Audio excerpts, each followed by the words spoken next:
All right, y'all. Welcome to another abbreviated edition of the Starchildjr Stuffs and Things podcast, where we talk about all types of stuffs and things.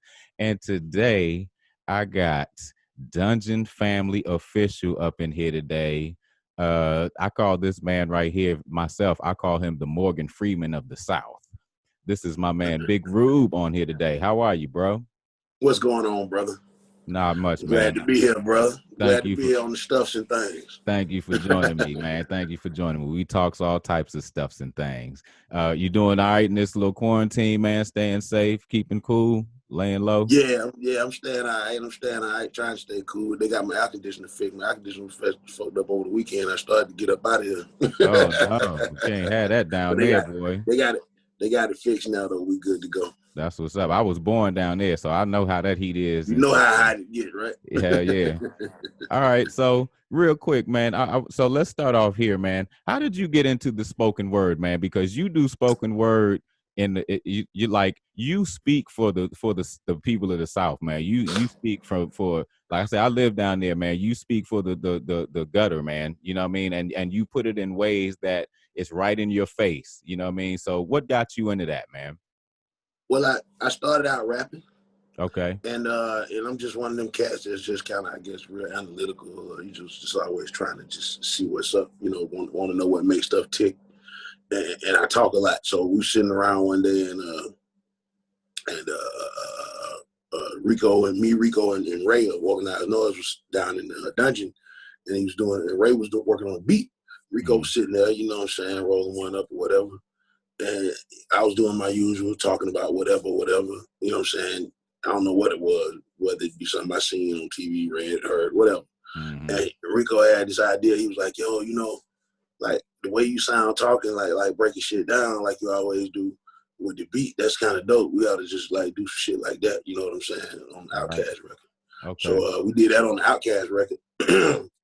And it kind of became a thing that cats, you wanted me to like, do it again, you know what I'm saying? So I did it again and again, and it just kind of became a thing, you know what I'm saying? It was kind of, I guess, kismet just to kind of get into it, you know what I'm saying? It wasn't something that I planned or something that was, it was kind of like predestined before I even knew it was going to happen, you know what I'm saying? Kind of random. I dig it. You just sitting around and doing, it's kind of what you usually do, and it just turned into a thing, you know what I mean? Turned into a thing, exactly. That's what's up. So you mentioned Rico and them. So they were already doing the Dungeon Family. Y'all were just we were already doing Dungeon, and we were working on Outkast record. You know what I'm saying? Okay. First record, Southern Playlist, Cadillac Music. We were working on that record, which, you know, it's funny because that name obviously and that song is obviously heavily influenced by P-Funk. You know what I'm saying? You know what I'm saying? Yeah. Like you know, the Aqua Boogie type thing, you know what I'm saying? With the long, how motherfuckers just do the long words, you know what I'm saying? Yeah. Some playlist of Cadillac Music is obviously derivative of that, you know what I'm saying?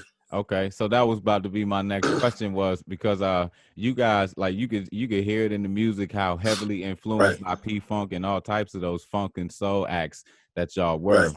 But in particular, like I automatically struck P-Funk when I would hear that music, man. It was like, wow, you know, like of any like even funk bands in that era that kind of used to try to mimic P-Funk songs.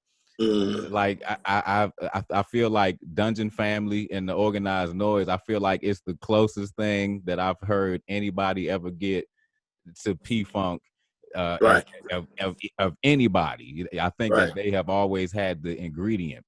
So what you know, Sleepy Brown. I'm sorry, brother. No, you go ahead. Well, you know, Sleepy Brown, you know, his father's in Brick.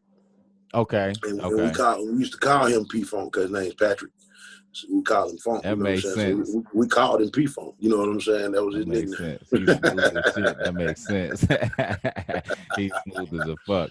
So that's what I was gonna ask, though. I was gonna say, man, what brought that influence? Like, was everybody already kind of into that music, and it was like, man, let's do this kind of like that, or was it like one cat that was like, look, man, check this out? And well, no, I believe that because we were heavily influenced by funk music, period, being in the South. Okay. And you know, P-Funk's the king of funk. You know what I'm saying? You know what I'm saying? Y'all the kings of it. You know what I'm saying? Like just, you know, y'all brought it down, period. So if you're going to go to it, go to the source, you know what I'm saying? But I believe that it was heavily, because even in other people's music, even if you listen to the West Coast especially, you know what I'm saying? Strong influence, you know what I'm saying? So a lot of the music we listen to had elements of even a lot of the New York shit had samples, you know what I'm saying? P-Funk in it. P-Funk, it was either P-Funk or James Brown, you know what I'm saying? Samples back then in your music, you know. So I believe that a lot of hip-hop was heavily influenced, and we was doing hip-hop, and we wanted to do it funky. And we used a lot of live instrumentation and stuff, too. That's what I was going to say. So it went perfect with the feel, you know what I'm saying? That's what the I was going to feel of say. having that grimy sound, yeah, and then put some live instrumentation in there. You know, you couldn't help but have a little influence of Parliament in there. Yeah, so that's what you said there. You're right. Like there was a lot of, you could tell everybody was influenced by it in some way, shape, or form. But what you guys had, y'all had it down from a musical standpoint, because everybody else, like you said, was kind of, they were just kind of sampling it and kind of recreating it that way. But y'all were kind of like coming up with like fresh Dungeon Family shit that I was listening to that was like, whoa, man. We didn't want to just sample Parliament. We wanted to pay homage to it, you know, also, you know what I'm saying? If we want to have an influence of it, come up with something new, but you could still feel the influence and feel the reach of it, you know what I mean? Right on. And live instrumentation allowed us to do that, you know. Right on. Because like I think it's like specifically when I listened to Liberation the first time, like that, you know, immediately I was like, damn. I was sitting in the studio in a P-Funk session studio in my mind, like, damn, man, this looks just like those fucking sessions. I mean, sounds just like those sessions, man. Like they fucking nailed it, you know. And that was before I knew all the heavyweights that was all over that record. Like it was just before we actually, you know, like I think we had just, matter of fact, I got that album. We were on tour with the cast and with Erica. She had just come out and she was on the Smoking Grooves with us. And we were just getting hip to her. Yeah, we were just getting hip to her. And then that Equimini record came out and we grabbed that record and listened to that song.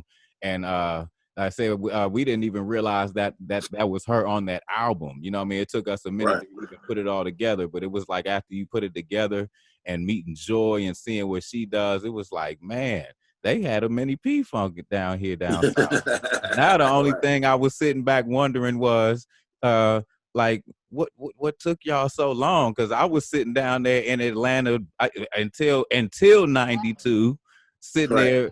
Man, my dad was taking us to Jack the Rapper every year. We was doing everything. We did the same thing. We went to Jack the Rapper and all that. Doing everything we could. I guess we had to get old enough, you know, because we were coming out of teenage, you know, we was everywhere from about 16 or 17 to about 21 at that time, you know what I'm saying? So 21, 22 at that time. So, you know, I guess motherfuckers had to get old enough, and then we had been working on the music, but had to get those doors open, because back then you couldn't just pull up YouTube, you know.